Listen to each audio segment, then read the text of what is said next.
আসসালামু আলাইকুম রহমতুল্লাহ। প্রিয় বন্ধুরা, আজ আমি পবিত্র কোরআনের একটি ওজিফা নিয়ে আপনাদের সামনে হাজির হয়েছি।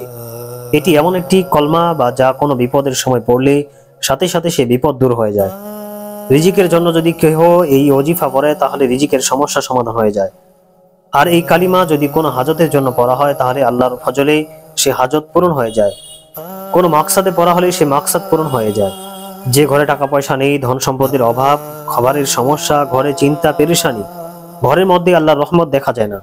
আপনাদের পরিবারের মধ্যে কোনো একজন ব্যক্তি যদি 21 দিন ধরে প্রতিদিন এই ওজিফাটি আমল করে তাহলে ইনশাআল্লাহ আল্লাহ সুবহানাহু ওয়া তাআলা 2 থেকে 3 দিন পরেই রিজিকের বৃদ্ধি করে দিবেন এবং ঘরে বরকত দেখা দিবে ইনশাআল্লাহ। আপনার যদি অনেক শত্রু হয়ে থাকে, শত্রুর আঘাতে আঘাতে আপনি জর্জরিত, বিভিন্নভাবে শত্রুরা আপনার ক্ষতি করতেছে কিন্তু আপনি কোনো উপায় পাচ্ছেন না, আইনের সাহায্য সহযোগিতা নিয়েও কোনো কাজ হচ্ছে না, বিচার সালিশ করেও আপনি কোনো ফায়দা পাচ্ছেন না, তাহলে এই ওজিফাটি 21 দিন আমল করবেন ইনশাআল্লাহ। আপনার শত্রু ধ্বংস হয়ে যাবে, পরাজিত হয়ে যাবে, আপনার কাছে এসে ক্ষমা চাইতে বাধ্য হবে। আপনার শত্রুকে ধ্বংস করতে চাইলে এই ওজিফাটি 21 দিন আমল করুন। বর্তমান সময়ে আমাদের অনেক মুসলমান রয়েছে যে কোরআন শরীফ তেলাওয়াত তো জানিই না, নামাজও পড়ি না। এখন কথা হলো, আপনি যদি কোরআন শরীফ পড়তে না পারেন আপনি কিভাবে এই আমলটি করবেন? তাহলে আপনার জন্য রয়েছে একটি সুন্দর ব্যবস্থা। তাই এই ভিডিওটি একেবারে শেষ পর্যন্ত দেখবেন। শুরু থেকে শেষ পর্যন্ত মনোযোগ দিয়ে আপনি যদি এই ভিডিওটা দেখেন তাহলে কিন্তু আপনি বুঝতে পারবেন যে আমি আপনাকে কোন ওজিফাটি দিতে যাচ্ছি। এই ওজিফাটি যদি আপনি মনোযোগ দিয়ে প্রত্যেক দিন 21 দিন আমল করেন তাহলে ইনশাআল্লাহ এই ওজিফার ওসিলায় আপনার মনের সকল চাওয়া পাওয়া, সকল আশা আকাঙ্ক্ষা পূরণ হয়ে যাবে ইনশাআল্লাহ। মহান আল্লাহ সুবহানাহু ওয়া তাআলা আপনার মনের সকল আশা আকাঙ্ক্ষাকে পুরো করে দিবেন, সকল ধরনের বিপদ আপদ থেকে হেফাজত করবেন এই পবিত্র কোরআনের ওজিফাটি, যাকে দিয়ে আপনি আপনার সকল কাজ সফল করতে পারবেন। আল্লাহ সবাইকে জানিয়ে দিয়েছেন, ওয়া নুনাজ্জিলু মিনাল কুরআনি মা হুয়া শিফাউ ওয়া রাহমাতুল লিল মুমিনিন। আমি কোরআনকে মুমিনের জন্য শিফা অর্থাৎ ঔষধ হিসেবে নাজিল করি। মনে রাখবেন, যখন কোনো বান্দা এই ধারণা করে যে তার জন্য আল্লাহ যথেষ্ট, তখন আল্লাহ তার বান্দাকে কার মুখাপেক্ষী হতে দেন না। আজকে আমি এই আয়াতের জন্য একটি মোজাররফ মজিজা বলবো, যেটি আপনি যদি আপনার কোনো প্রয়োজনে করেন ইনশাআল্লাহ সে হাজত পূরণ হবে। খুবই লাজবাব আমল, তাই এটিকে আপনি কোনোভাবেই মিস করবেন না। ওজিফাটি কিভাবে করবেন তা বিস্তারিত জানার জন্য আপনাদের কাছে অনুরোধ করব শেষ পর্যন্ত অবশ্যই ভিডিওটি দেখবেন। বন্ধুরা, মনে রাখবেন, এটা সেই কলমা যা হযরত ইব্রাহিম আলাইহিস সালাম সে সময় পড়েছিলেন যখন তাকে আগুনে নিক্ষেপ করা হয়েছিল। তার জবানে সেই সময় এই কলমাটি উচ্চারিত হয়েছিল। প্রিয় ভাই ও বোনেরা, ঘটনাটি হলো যখন হযরত ইব্রাহিম আলাইহিস সালাম তার জাতির মূর্তি সমূহ ভেঙে ফেলেছিলেন, তখন তার ওপর নমরুদ কঠোর হয়ে গেল এবং তার জন্য অনেক বড় অগ্নিকুণ্ডের আঞ্জাম করলেন। অনেকদিন যাবৎ লোকজন আগুনের ইন্ধন জমা করতে লাগলো। যখন সে অগ্নিকুণ্ডে আগুন জ্বালানো হলো তখন তার স্ফুলিঙ্গ আকাশ ছুঁতে লাগলো। এমনকি আসমানে 3 মাইল ওপর দিয়ে কোনো পাখি উড়ে গেলে সেটা আগুনের গরমে জ্বলে পুড়ে ছাই হয়ে যেত। আগুনের তাপ এমন ছিল যে যার কারণে অগ্নিকুণ্ডের কাছে কারো পক্ষে যাওয়া সম্ভব ছিল না। এখন প্রশ্ন উঠলো, এই অগ্নিকুণ্ডে ইব্রাহিম আলাইহিস সালামকে কিভাবে ফেলা হবে? তখন হেজান নামক এক কম বখত মিনজেনিক নামের একটি দূর নিক্ষেপের যন্ত্র তৈরি করলো, আর সেই মিনজেনিকের দ্বারা হযরত ইব্রাহিম আলাইহিস সালামকে সেই অগ্নিকুণ্ডে নিক্ষেপ করা হলো। সে সময় হযরত ইব্রাহিম আলাইহিস সালামের জবানে মোবারকে যে কালিমাটি উচ্চারিত হয়েছিল, আল্লাহ তাআলা আমার জন্য যথেষ্ট আর তিনি উত্তম কর্ম নির্ধারক। যখন হযরত ইব্রাহিম আলাইহিস সালামকে মিনজেনিকের দ্বারা অগ্নিকুণ্ডে নিক্ষেপ করা হচ্ছিল, যা থেকে আসমানের ফেরেশতা পর্যন্ত সিজদায় লুটিয়ে পড়লো, হযরত জিবরাইল আলাইহিস সালাম আল্লাহর খলিলের কাছে উপস্থিত হলেন। তখন আরজ করলো, হে আল্লাহর খলিল, আপনার কি কোনো সাহায্য লাগবে? ইব্রাহিম খলিল জবাব দিলেন, সাহায্য তো অবশ্যই লাগবে, তবে সেই জাতের কাছে আমি সাহায্য প্রার্থনা করি যিনি প্রকৃত সাহায্যকারী। এমনকি ইব্রাহিম খলিলুল্লাহর কাছে বৃষ্টি ও বাতাসের ফেরেশতাও হাজির হলেন আর বলতে লাগলেন, যদি আপনি নির্দেশ করেন তাহলে আমি পানি ও বাতাসের দ্বারা এই আগুনকে নিভিয়ে দিব।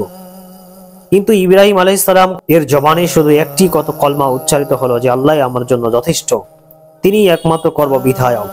ফলে নমরুদ সহ সকলে দেখতে পেল যে আগুনের শোলা আসমানে কি স্পর্শ করেছিল, সে অগ্নিকুণ্ডে হযরত ইব্রাহিম আলাইহিস সালামের জন্য ফুলের বাগানে পরিণত হয়ে গেল।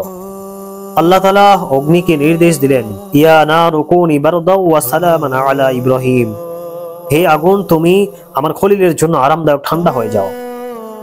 ইব্রাহিম আলাইহিস সালাম সত্যিকার অর্থে আল্লাহর উপর পরিপূর্ণ ভরসা করেছিলেন আর আল্লাহ তাআলা তার জন্য পরিপূর্ণ নিরাপত্তা দান করেছিলেন। প্রিয় ভাই ও বন্ধুরা, এই ঘটনা শোনানোর মাকসাদ হলো আমাদেরও আল্লাহর ওপর এমন বিশ্বাস ও ভরসা স্থাপন থাকা দরকার যে এই দুনিয়ায় এমন কোনো জিনিস নাই, এমন কোনো শক্তি নাই যা আমাদের ক্ষতি করতে পারে। আমাদের উচিত আল্লাহর জাতের উপর পরিপূর্ণ ইয়াকিন ও ভরসা করা, আল্লাহর উপর তাওয়াক্কুল করা, এমন তাওয়াক্কুল যে তাওয়াক্কুল হযরত ইব্রাহিম আলাইহিস সালাম করেছেন। আর যখন এমন তাওয়াক্কুলের সাথে এই ওজিফাটি পালন করবেন, বিশ্বাস করুন আপনার কোনো হাজত, কোনো প্রয়োজন বাকি থাকবে না যা পূরণ হবে না। সকল মুশকিল থেকে বের হওয়ার জন্য আল্লাহ তাআলা রাস্তা দেখিয়ে দিবেন। এবার আমি আপনাকে বলতে যাচ্ছি আপনি এই ওজিফাটি কিভাবে করবেন। মনে রাখবেন, এই ওজিফা আপনি আপনার যে কোনো মাকসাদের জন্য পড়তে পারবেন। জিকিরের জন্য, রিজিকের জন্য, রোজগারের জন্য, সন্তানের জন্য, সন্তানের নাফরমানের জন্য, ব্যবসা বাণিজ্যের জন্য, যে কোনো মাকসাদের জন্য যা পুরা হচ্ছে না, পুরা ইয়াকিনের সাথে এই ওজিফা পালন করুন। আপনার মনের আশা পূরণ হচ্ছে না, তাহলে এই ওজিফাটি পালন করুন। আপনার কোনো স্বপ্ন পূরণ হচ্ছে না, তাহলে এই ওজিফাটি পড়ুন। অনেক বড় হাজত যা অনেকদিন যাবত চেষ্টা করে পূরণ হচ্ছে না, তার জন্য এই ওজিফা করুন। ইনশাআল্লাহ আপনার হাজত আল্লাহর হুকুমে পূরণ হবে। এই ওজিফা আপনি যে কোনো সময়, যে কোনো দিন পড়তে পারবেন। তবে ওজিফাটি করার জন্য ওযু করবেন, আর ওজিফাটি করার জন্য এমন জায়গায় বসবেন যেখানে আপনার একাগ্রতা বেশি থাকবে। প্রথমে আপনি 3 বার দুরূদ শরীফ পড়বেন, এরপর 100 বার এই কলমাটি পড়বেন, এই ওজিফাটি পড়বেন, এবং শেষে পুনরায় আবার 3 বার দরুদ শরীফ পাঠ করবেন। এভাবে করার পর আপনি সিজদায় যাবেন, আর আপনার সিজদারত অবস্থায় আপনার মাকসাদ, আপনার মনের আশা, আপনার হাজাত, আপনার পেরেশানি, আপনার মুশকিল দূর হওয়ার জন্য আল্লাহর কাছে দোয়া করবেন, যার জন্য আপনি এই ওজিফা করছেন। মনে রাখবেন, এই ওজিফাটি আপনি পরপর 21 দিন পর্যন্ত জারি রাখবেন। যত বেশি ইয়াকিন ও বিশ্বাসের সাথে ভরসা করে এই ওজিফাটি করবেন, তত তাড়াতাড়ি ফলাফল আপনার সামনে আসবে ইনশাআল্লাহ। নিজেও মোকাম্মল বিশ্বাসের সাথে এই আমল করুন এবং আপনার আপনজনদের কাছেও এই আমলটি শেয়ার করুন। প্রিয় বন্ধুরা, আমি আপনাদের জন্য প্রাণ খুলে আল্লাহর কাছে দোয়া করি যে আল্লাহ, যারা এতক্ষণ পর্যন্ত এই ওজিফাটি শোনার জন্য অধীর আগ্রহে বসে আছে, আল্লাহ আপনি তাদের সকল আশাগুলো পূরণ করে দিন, তাদের সকল পেরেশানি দূর করে দিন, তাদের সকল মুশকিলগুলো আসান করে দিন, তাদের সকল মকসাদগুলো পুরা করে দিন। আমিন সুম্মা আমিন। আপনিও কমেন্ট বক্সে আমিন লিখে দোয়াতে শরীক থাকুন, কেননা কে জানে কার দোয়া কখন কবুল হয়। তো প্রিয় বন্ধুরা, আশা করি আপনারা আজকের এই ভিডিওটি দেখে উপকৃত হবেন।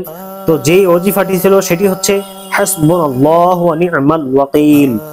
আবার বলছি, হাসবুনাল্লাহু ওয়া নি'মাল ওয়াকিল। যদি এই ওজিফাটি করার পর আপনি কোনো ভালো রেজাল্ট পান, তাহলে অবশ্যই কমেন্ট বক্সে লিখে জানাবেন। আল্লাহ আপনাকে এবং আপনার পরিবার পরিজনকে সুস্থ রাখুন, হেফাজতে রাখুন।